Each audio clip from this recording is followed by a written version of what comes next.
Good morning, students. I hope you will be fine. Today, I will start chapter number 1 Life Process of class 10th, 7th part. Excretion.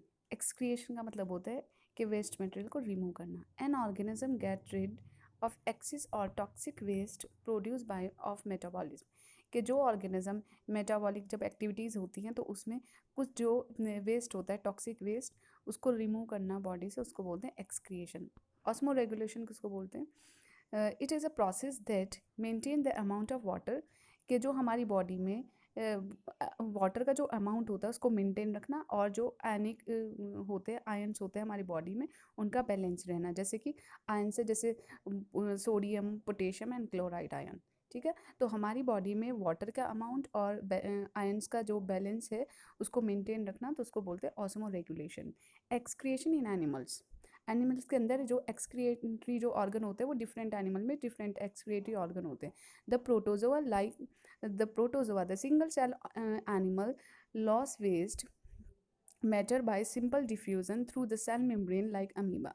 देखो जैसे कि जो amoeba होता है, जो unicellular organism है जिसकी बॉडी जो है वो सिंगल सेल से मिलकर बनी है, तो उसको बोलते हैं यूनिसेलुलर. तो जो अमीबा है वो एक यूनिसेलुलर ऑर्गेनिज्म है, मतलब जो उसकी सेल मेम्ब्रेन होती है तो सेल मेम्ब्रेन से ही वो अपना फूड को इंगल्फ करेगा, और सेल मेम्ब्रेन से ही वो अपना जो वेस्ट मटेरियल है उसको रिमूव करेगा डिफ्यूज़न वाले प्रोसेस से. क्योंकि जो अमीबा है वो एक यूनिसेलुलर है, मतलब उसकी बॉडी में कोई स्पेसिफिक ऑर्गन प्रेजेंट नहीं होते. जैसे कि हमारी बॉडी में हर एक स्पेशल ऑर्गन होता है फंक्शन परफॉर्म करने के लिए, क्योंकि हम मल्टी सेल्यूलर है. तो जो अमीबा है वो एक यूनिसेल्युलर है, तो इसलिए उसकी सेल मेम्ब्रेन से ही वो क्या करेगा, अपने वेस्ट को रिमूव करेगा. इन earthworm the excretory organ tube like structure nephridia. लेकिन जो अर्थवॉर्म होता है उसका जो एक्सक्रेटरी ऑर्गन होता है वो ट्यूब लाइक स्ट्रक्चर होता है, तो उसको बोलते हैं नेफ्रेडिया. इन इंसेक्ट, लेकिन बहुत सारे ऐसे इंसेक्ट्स होते हैं जैसे सेंटीपेड्स, जैसे कान खजूरा होता है. ठीक है, अरेक जो अरेक्निड होता है वो एक स्पाइडर लाइक स्ट्रक्चर होती है. ठीक है, मिलीपेड्स जिसमें बहुत सारी लेग्स प्रेजेंट होती है. ठीक है, तो उनमें एक जो एक्सक्रेटरी जो ऑर्गन होता है यहाँ पे, इन insects centipedes arachnid millipedes have the excretory long tube malpighian tubules. ठीक है, तो उनमें जो इंसेक्ट्स वगैरह हैं उनमें जो एक्सक्रेटरी जो ट्यूब्यूल्स होती है उनको बोलते हैं malpighian. The mollusks and vertebrates have kidney for excretion and osmoregulation. लेकिन जो मॉलस होता है जैसे घोंगा, ठीक है, या फिर वर्टिब्रेट्स जिनमें बैकबोन प्रेजेंट होती है, उनका जो एक्सक्रेटरी जो ऑर्गन होता है वो किडनी होता है. ठीक है, किडनी किस चीज़ में हेल्प करती है, एक्सक्रिएशन में और ऑस्मो रेगुलेशन में, मतलब बॉडी के अंदर जो वाटर का अमाउंट है उसको मेंटेन रखना और आयंस वगैरह का. एक्सक्रिएशन इन ह्यूमन बींग, हम यहाँ पे पढ़ेंगे ह्यूमन बींग में एक्सक्रिएशन कैसे होता है. Excretion system in human being also known as urinary system. तो हम जो एक्सक्रेटरी सिस्टम होता है ह्यूमन बींग में उसको हम यूरिनरी सिस्टम भी बोलते हैं. तो यूरिनरी सिस्टम में बहुत सारे ऑर्गन प्रेजेंट होते हैं, जैसे कि pair of kidney, pair of ureter, a urinary bladder and A urethra. ठीक है, उसमें 2 किडनी प्रेजेंट होती हैं. यूरिथ्रा यूरेटर जो है वो ट्यूब लाइक स्ट्रक्चर होती है. ठीक है, जहाँ पे हमारा जो यूरिन है वो स्टोर होता है वो यूरिनरी ब्लैडर होता है, और जहाँ पे रिमूव होता है उसको बोलते हैं ureter. The two kidneys are located toward the back of the lower part of abdominal cavity on the other side of the backbone. देखो जो हमारे जो किडनी होती हैं वो हमारी बैक साइड में होती हैं, और कौन सी कैविटी में, एब्डोमिनल कैविटी में, जहाँ पे डाइजेस्टिव ऑर्गन प्रेजेंट होते हैं जैसे स्टमक वगैरह. तो हमारे जो बैकबोन है, ठीक है, तो बैकबोन के इधर साइड में जो किडनी है वो प्रेजेंट होती है, कौन सी कैविटी में, एब्डोमिनल कैविटी में. The blood from aorta enter into kidney through the renal artery. देखो जो हमारा ब्लड से, सॉरी, जो हमारा हर्ट होता है वहाँ से, हर्ट से जब पूरी बॉडी में ब्लड जो है वो सर्कुलेट करता है तो वो आर्टरीज़ के थ्रू करता है. तो जो लार्जेस्ट आर्टरी होती है वो ऑर्टा होता है. तो यहाँ पे यही बोला है कि जो ब्लड है वो ऑर्टा से, आर्टरी मतलब जो लार्जेस्ट आर्टरी है ऑर्टा से, वो कहाँ पर एंटर करेगा, सबसे पहले किडनी में एंटर करेगा. क्यों करेगा किडनी में एंटर, क्योंकि किडनी में क्या करता है, ब्लड का प्योरीफिकेशन होता है. ठीक है, मतलब ब्लड जो है वो फिल्टर होगा, जो भी उसके अंदर इम्प्योरिटीज़ वगैरह है वो किडनी करेगी. ठीक है, फिल्टर करेगी. और जो हमारा हार्ट है मतलब लंग्स है वो ऑक्सीजन को कैरी करने में हेल्प करते हैं. तो फिर वो कहाँ पर एंटर करेगा, रीनल आर्टरीज में। मतलब जो किडनी की जो आर्टरी है उसको बोलते हैं रीनल आर्टरी। रीनल किस चीज़ के लिए यूज़ हुआ है, किडनी के लिए। किडनी के लिए रीनल यूज़ होता है, और जो हमारी जैसे कि लंग्स में जो यूज़ होता है वो होता है पल्मनरी। ठीक है, जैसे कि हमने पहले पार्ट में पढ़ा है कि पल्मनरी आर्टरी, पल्मनरी वेन्स, तो वो क्या है, हमारे लंग्स के लिए यूज़ हो रही है। लेकिन यहाँ पे जो किडनी के लिए अगर हम यूज़ करेंगे तो रीनल आर्टरी और रीनल वेन करेंगे। And return to the posterior vena cava renal veins. और फिर वापस फिर वो कहाँ पर जाएगा, मतलब जैसे कि हमारा जो ब्लड है वो एंटर करेगा किसमें, रीनल आर्टरी से वो एंटर करेगा, और फिर वहाँ पे फिल्टर हो जाएगा, और फिल्टर होने के बाद फिर वो रीनल वेन से वो हमारे हार्ट में पहुँच जाएगा। Renal word is used for excretion. ठीक है, जो रीनल वर्ड होता है वो किडनी के लिए यूज़ होता है, क्योंकि जो किडनी किस चीज़ में हेल्प करती है, एक्सक्रिएशन में। देखिए हमारा ये एक्सक्रीटरी सिस्टम है, तो दो हमारी किडनी होती है प्रेजेंट, बीन लाइक स्ट्रक्चर। ठीक है, और इसमें क्या है, लेफ्ट रेनल आर्टरी, मतलब जो आपको रेड रेड से दिखाई दे रही है वो ये क्या है, रेनल आर्टरी है। तो जो हमारी रेनल आर्टरी से जो ब्लड है वो इम्प्योर ब्लड हमारी किडनी में जाएगा, और किडनी में फिर वो क्या होगा, फिल्टर होएगा, और फिल्टर होने के बाद फिर वो वापस, मतलब जब हमारा प्योर ब्लड जो है वो किस में जाएगा, फिर रेनल वेन्स के थ्रू वो हार्ट में पहुंच जाएगा। फिर जो हमारा फिल्टर होके जो हमारा इम्प्योर, मतलब जो इम्प्योर मटेरियल है, मतलब जो वेस्ट मटेरियल है, सॉरी, जो वेस्ट मटेरियल है वो किडनी से वो कहाँ पर आएगा, फिर वो इन ट्यूब्स के थ्रू आएगा जिसको बोलते हैं यूरेटर। ठीक है, और यूरेटर के बाद फिर जो हमारा वो फ्लूइड होगा वो कहाँ पर जाएगा, फिर यूरिनरी ब्लैडर में स्टोर हो जाएगा, और लास्ट में वो यूरिथ्रा से पास आउट हो जाएगा। ठीक है, तो मेन क्या है कि सबसे पहले जो हमारा ब्लड है वो किडनी में एंटर होएगा, और किडनी में क्या करेंगे, किडनी क्या करेगी, फिल्टर करने में हेल्प करेगी। फिर जो हमारा प्योर ब्लड है वो रेनल वेन के थ्रू चला जाएगा, और फिर जो वेस्ट मटेरियल है वो हमारा यूरेटर के थ्रू, इन ट्यूब्स के थ्रू यूरिनरी ब्लैडर में स्टोर हो जाएगा और यूरेथ्रा से रिमूव हो जाएगा। Structure and function unit of kidney. देखो हम किडनी के स्ट्रक्चर के बारे में पढ़ेंगे और इसके फंक्शन के बारे में पढ़ेंगे। जो हमारी किडनी है वो बहुत सारे नेफ्रॉन से मिलके बनी है। तो जो हमारी किडनी है वो कौन से सेल से मिलके बनी है, नेफ्रॉन से। ठीक है, जैसे कि हमारा जो नर्वस सिस्टम है वो कौन से सेल से मिलके बना है, नर्व सेल से या फिर न्यूरॉन। तो वैसे हमारी जो किडनी है वो किससे बनी है, नेफ्रॉन से। हमारी जो एक किडनी है उसमें मिलियंस नेफ्रॉन प्रेजेंट होते हैं। There are two kidney in human. ठीक है, ह्यूमन बीइंग की जो बॉडी है उसमें 2 किडनी प्रेजेंट होती हैं। Each kidney is a purplish brown rajma like shape. जो हमारे किडनी होती है वो ब्राउन, रेडिश ब्राउन से कलर की होती है, राजमा की शेप की होती है। It is it is about 12 centimetre long and 6 centimetre thick and weight about 150 gram. ठीक है, जो हमारी किडनी होती है उसकी जो लेंथ होती है वो 12 सेंटीमीटर की होती है, और जो उसकी ब्रेथ होती है, मतलब थिकनेस जो होती है वो 6 सेंटीमीटर की होती है। जो वेट होता है उसका वो 150 ग्राम होता है। Single kidney contain about a million nephron. एक सिंगल किडनी में कितने नेफ्रॉन्स प्रेजेंट होते हैं, मिलियन। ठीक है, the most important function of kidney is filtration of blood to excrete the waste product of metabolism. ठीक है, जो हमारा मेन फंक्शन होता है जो किडनी का वो क्या है, कि ब्लड को फिल्टर करना, मतलब जो हमारे ब्लड के अंदर जो वेस्ट मटेरियल है उसको रिमूव होना। If these waste product nitrogenous waste such as urea and uric acid are not remove from the blood. अगर हमारे ब्लड में से जो नाइट्रोजीनियस वेस्ट है अगर वो रिमूव ना किया जाए, they start accumulating to unbelievable level, toxic level. अगर हमारे ब्लड में मतलब जो नाइट्रोजीनियस जो वेस्ट है, यूरिया या फिर यूरिक एसिड, अगर वो कलेक्ट होता रहेगा तो उससे हमारा जो टॉक्सिक लेवल है वो बढ़ जाएगा। ठीक है, और वो हमारे लिए हार्मफुल भी होगा। ये एक नेफ्रॉन का डायग्राम है, मतलब एक नेफ्रॉन दिया हुआ है कि नेफ्रॉन की स्ट्रक्चर ऐसी होती है। नेफ्रॉन में एक कप शेप का जो स्ट्रक्चर होता है उसको बोलते हैं बोमेन कैप्सूल। ठीक है, और जो ये ब्लड कैपिलरीज दिख रही हैं, बंडल दिख रहा है आपको ब्लड कैपिलरीज का यहाँ पे, इनको बोलते हैं ग्लोम्युलस। ठीक है, और जिससे जो हमारा ब्लड होता है जब वो एंटर करता है मतलब फिल्टर होने के लिए, तो वो कौन से पाइप से करता है, एफेरेंट रेनल ट्यूब्यूल्स। एफेरेंट किसको बोलते हैं, जो हमारी थिक ट्यूब होती है। ठीक है, जो थिक ट्यूब से जो ब्लड होता है वो एंटर करेगा किडनी में, और वो कहाँ पर जाएगा, पहले ग्लोम्युलस। ठीक है, ग्लोम्युलस में जाएगा। फिर जो ग्लोम्युलस की जो ये ब्लड कैपिलरीज हैं, फिर यहाँ से जो हमारा ब्लड है वो कहाँ पर जाएगा, फिर इफेरेंट रेनल ट्यूब्यूल्स, मतलब जो थिन ट्यूब है फिर वहाँ पर जाएगा। तो जब थिन ट्यूब में मतलब थिक ट्यूब से इन ब्लड कैपिलरीज में जाएगा और फिर वो थिन ट्यूब में जाएगा तो प्रेशर क्या होगा, ज़्यादा होगा। तो प्रेशर की वजह से जो हमारी ये बंडल ऑफ ब्लड कैपिलरीज हैं, तो यहाँ पे जो प्रेशर होगा तो प्रेशर की वजह से मतलब जो कैपिलरीज हैं उनमें पोल लाइक स्ट्रक्चर होती है, मतलब तो क्या होगा, वो प्रेशर की वजह से कुछ जो हमारा फ्लूइड होगा वो बॉमन कैप्सूल में चला जाएगा। ठीक है, उसमें जो हार्मफुल चीज़ें भी हैं और यूज़फुल भी हैं, जैसे कि हमारा जो यूरिया है या फिर यूरिक एसिड है वो क्या है, टॉक्सिक है हमारी बॉडी के लिए। लेकिन जैसे कि ग्लूकोज हो गया, एमिनो एसिड हो गया, या फिर सॉल्ट्स हो गए या फिर वाटर हो गए, तो ये हमारे लिए यूज़फुल हैं।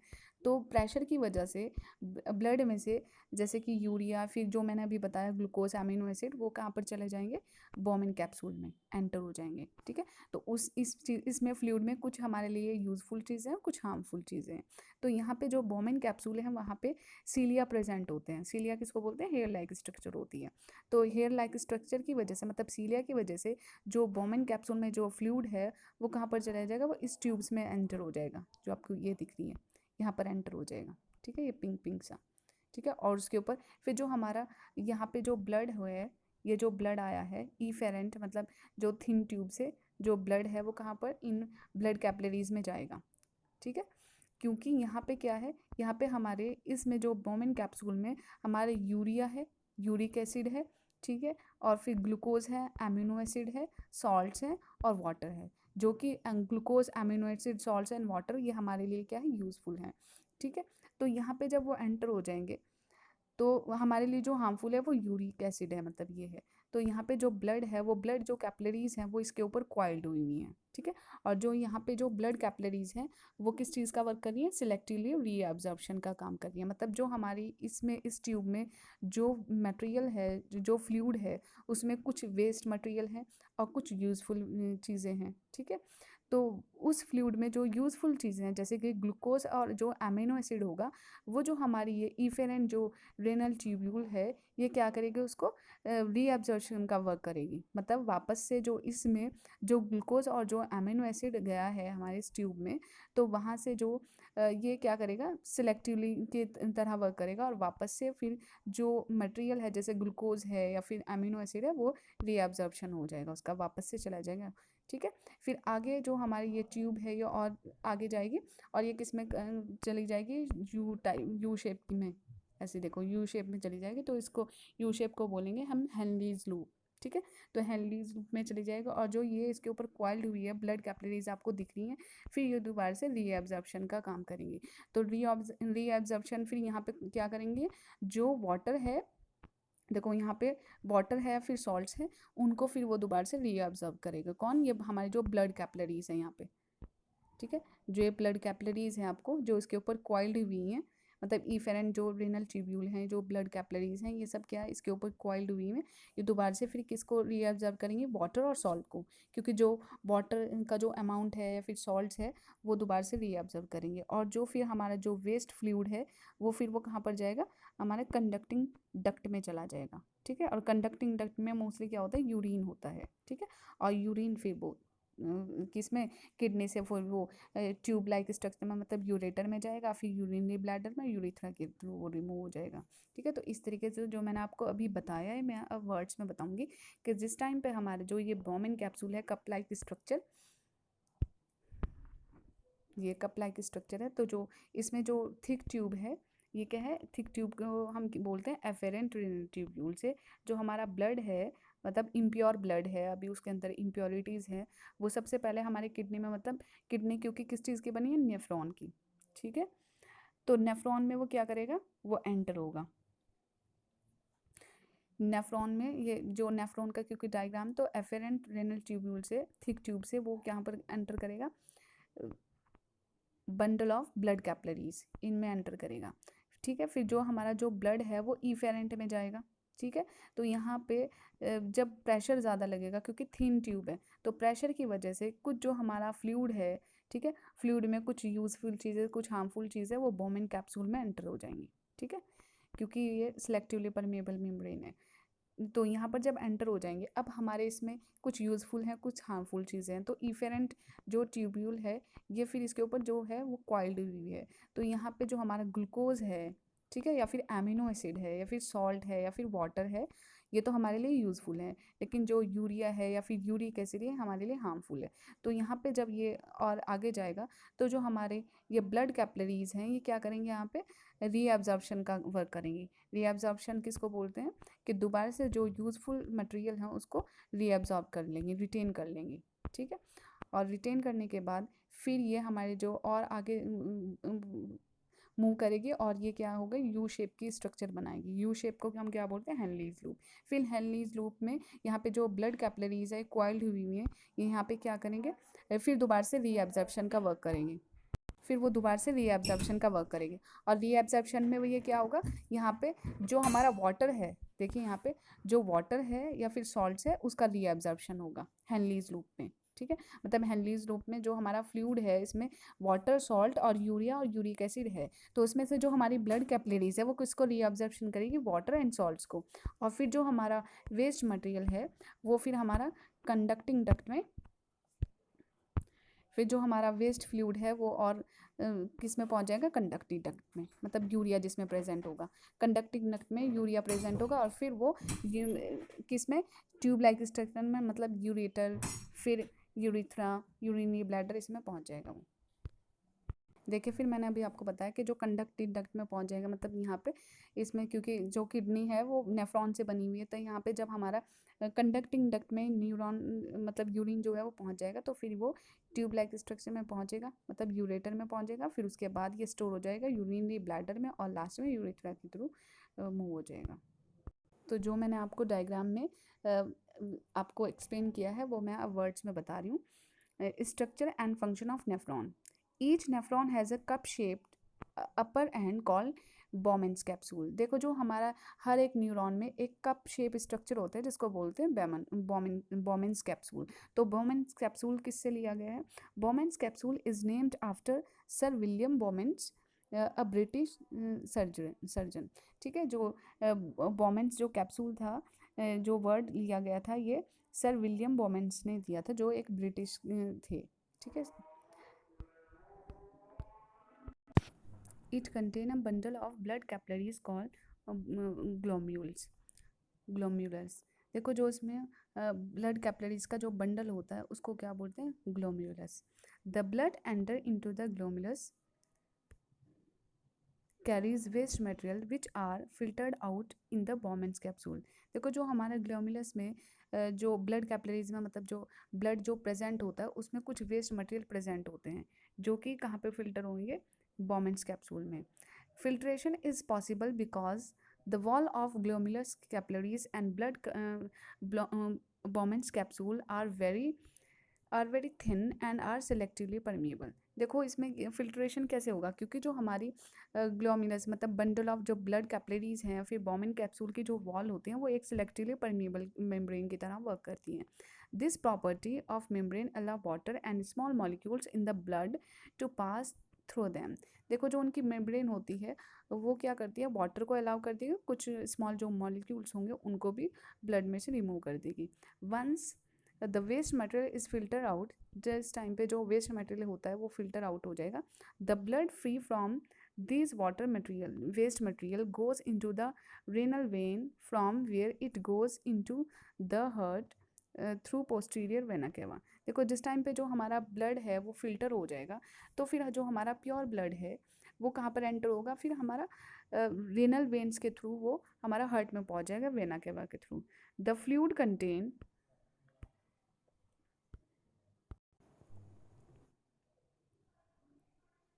The fluid contain waste material is forced out of the glomerulus capillaries in the Bowman's capsule।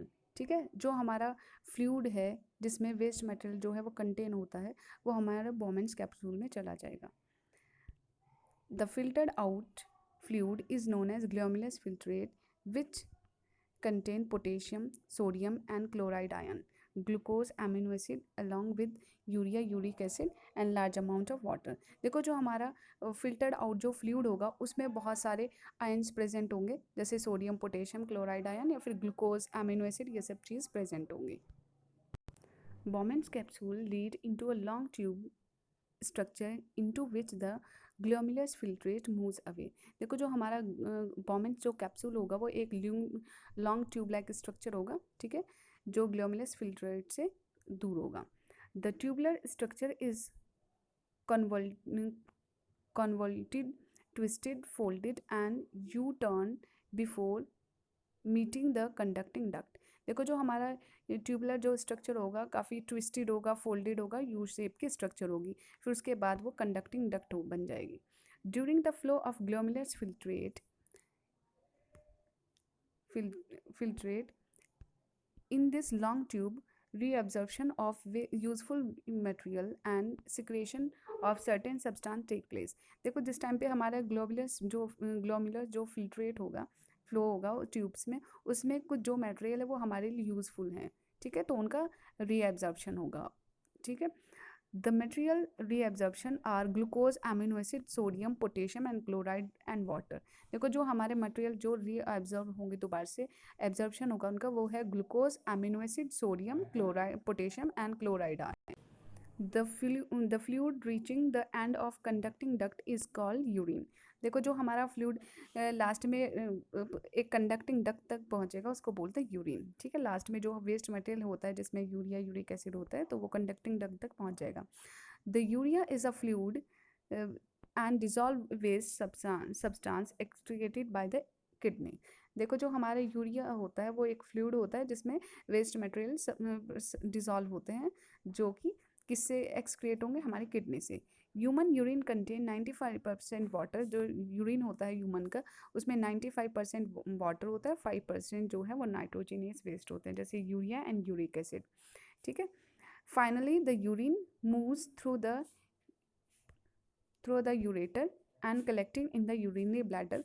देखो फिर जो हमारा फाइनली कहाँ पर पहुँच जाता है, मतलब किडनी से एक वो ट्यूब लाइक स्ट्रक्चर में पहुँचेगा, मतलब यूरेटर में, फिर यूरिनरी ब्लैडर में, और उसके बाद यूरेथ्रा के थ्रू वो मूव हो जाएगा। Renal failure and technology for survival. देखो रेनल फेलियर किसको बोलते हैं, रेनल फेलियर बोलते हैं, रेनल का मतलब किडनी, जब हमारी किडनी जो है वो फेल हो जाती है। Kidney are most vital organ for survival of organism. देखो जो किडनी होती है वो एक मोस्ट इंपॉर्टेंट ऑर्गन होता है हर एक लिविंग ऑर्गेनिज्म के लिए सर्वाइव करने के लिए। Through the kidney remain active through out the life, it's efficiently gradually decline with normal aging process।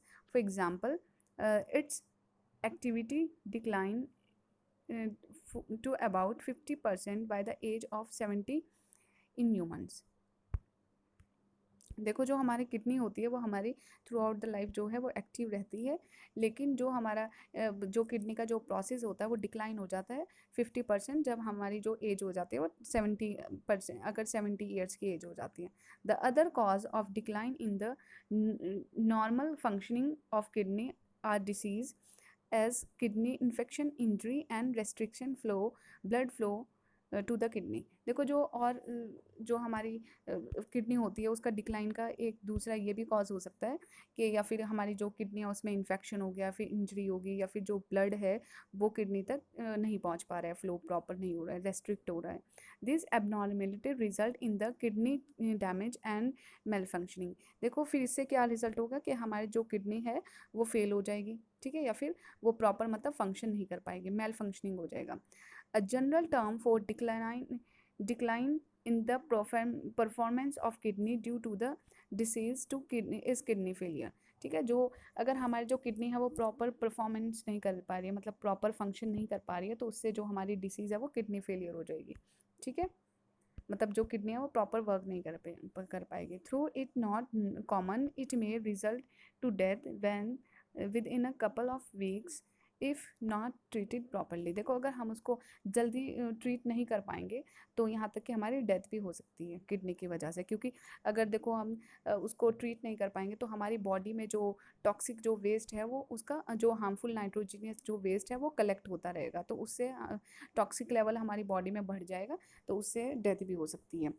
Kindly kidney failure is often due to build up of potassium ion which cause heart failure. देखो अगर हमारी kidney fail हो गई तो उससे जो हमारे potassium ions है वो बिल्डअप होना शुरू हो जाएंगे, और उससे जो हमारा हार्ट है वो फेल हो जाएगा, तो इसलिए डेथ भी हो सकती है।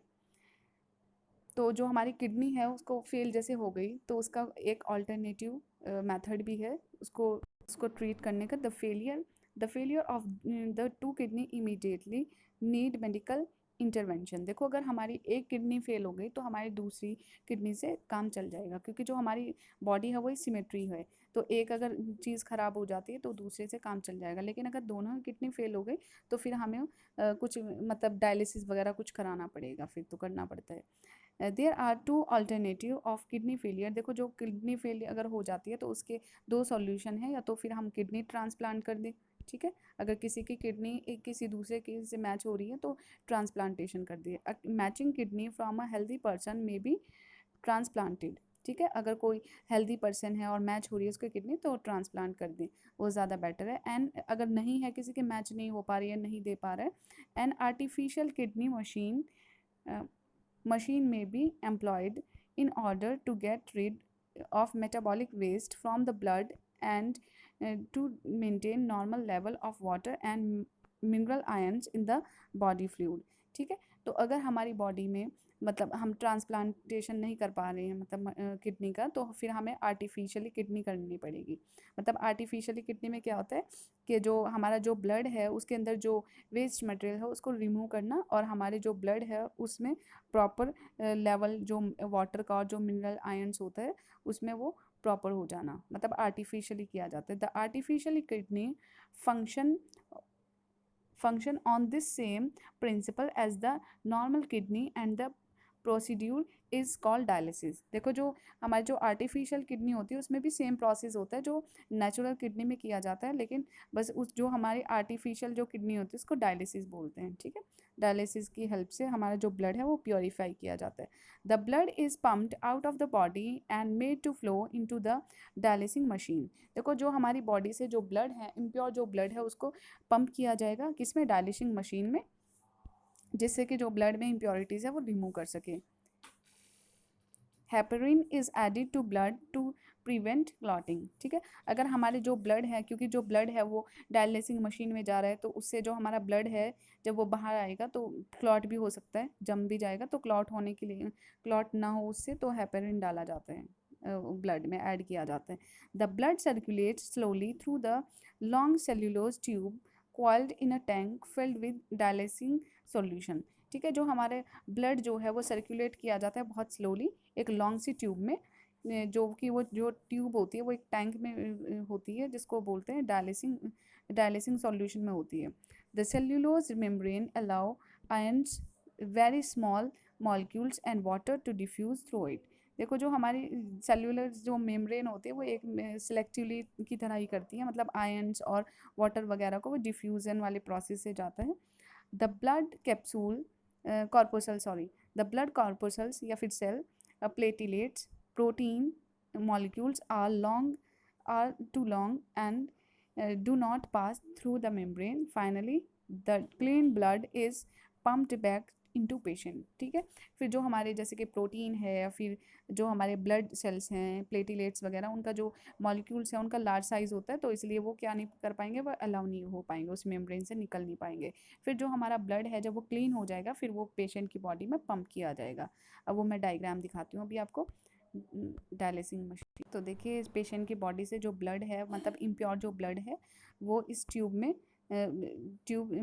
Tubing made of selectively permeable membrane, मतलब जो ये ट्यूब है वो एक सिलेक्टिवली परमिएबल मेम्ब्रेन की तरह ही वर्क करेगी। जो इम्प्योर ब्लड है वो इस ट्यूब में आ रहा है और इसमें डायलिसिंग सॉल्यूशन है जिसमें क्या क्या है, मतलब वो सब चीज़ें हैं, हेपरिन भी ऐड किया हुआ है और इसमें और बहुत इंपॉर्टेंट जो चीज़ें हैं जो हमारे ब्लड को क्लीन करने में हेल्प करेंगे। फिर क्या है, वो ट्यूब जो है वो सिलेक्टिवली परमिएबल मेम्ब्रेन की तरह वर्क करेगी, मतलब जो ये ट्यूब है उसमें जो ब्लड है वो ऐसे फ्लो कर पाएगा,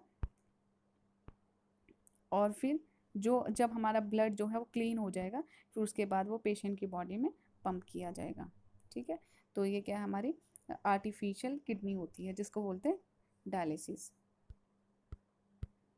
जो आर्टिफिशियल जो किडनी होती है उसको हेमोडायलिसिस भी बोलते हैं।